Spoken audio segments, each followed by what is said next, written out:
Hello, everyone. Grab your Bibles, if you would, and turn with me to page number. Woo, no. To Psalm number 76. Psalm number 76. Oh, page number. I don't know where I got that. Only if we all had the same exact Bibles, then it would be like turn to page number blank. In this Bible, it's actually 382, but no, can't do that. But Psalm number 76. This is the victorious power of God. You know what? Our God is victorious power. He is. He really is. In Judah is God known. His name is great in Israel. In Salem also is his tabernacle and his dwelling place in Zion. There break he the arrows of the bow, the shield, and the sword, and the battle. Selah. That are more glorious and excellent than the mountains of prey. The stout-hearted are spoiled. They have slept their sleep, and none of the men might have found their hands. At thy rebuke, O God of Jacob, both the chariot and the horse are cast into a dead sleep. Thou, even thou, art to be feared, and who may stand in the sight when once thou art angry? Thou didst cause judgment to be heard from heaven.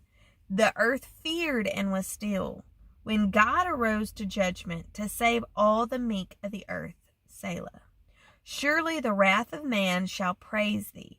The remainder of wrath shalt thou restrain. Vow and pay unto the Lord your God. Let all that be round about him bring presents unto him that ought to be feared. He shall cut off the spirit of princes. He is terrible to the kings of the earth. Wow, that is an amazing thing to remind you, God is victorious. God is victorious. Pray out to him. Seek his face in any kind of circumstance because he is victorious into those things. But I want to point out that in verse 10 it says, surely the wrath of man shall praise thee, the remainder of wrath shalt thou restrain. Surely the wrath of man shall praise thee. Now, that may seem like a very strange verse, a very strange thing. But there are, those times where God justifies some wrath. And he allows some wrath to happen for certain circumstances. You can read it in the Bible so many different times, of the wrath of man coming by God's command. But there is also wrath that he has restrained, that it can only be so much done. And I know that kind of sounds like, what? God allows this to happen. Okay, first of all, go back and read Judges and see how much the children of Israel sinned and fell away. It was like every single generation, you would have 40 years of calm, and then bam, another generation would come up, and there would be some wrath poured out because of them not following God's, what God had intended. Wrath poured out, boom, okay, they cry out to him, he restrains the wrath, 40 years of peace. Again, that would happen. It would happen over and over again.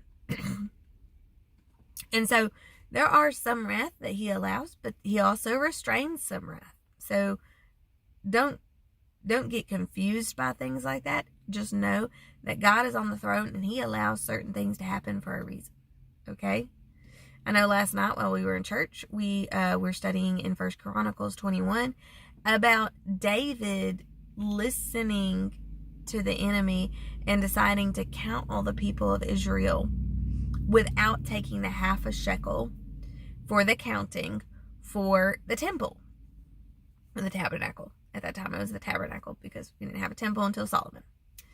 But he decided, he was going to count them all. Well, they did not count the children of Israel correctly. And wrath was poured out. You had pestilence that killed 70,000. And I know a lot of people would say, 70,000, those 70,000 were innocent. Well, one of those 70,000 men should have known the law. They should have all known the law. They should have all had their prayer shawls with their tzitzis on them, with all of the commands, knots for each of the commands from the Lord, and should have known that, no, if you're counting me, wait, you're coming to count me and my sons? Well, here's my half shekel. Here's the half shekel for my 3 sons that are over the age of 20. All the 3 sons of the fighting men of valor, okay? So, and they didn't do that. And, it's just one of those that they weren't innocent either. No. But God restrained his wrath, because you read about the threshing floor, the angel above the threshing floor with his sword, and the elders and David all saw the angel, and they fell upon their faces, and they cried out, and David had truly humbled himself because he realized the sin that he had done against God, and all of Israel too. And so, that was one of those moments of wrath being poured out and wrath being restrained. Okay? And we, in today's world, we see some of that wrath, the wrath of man being poured out. But we also see some wrath of men being restrained. It's being held back.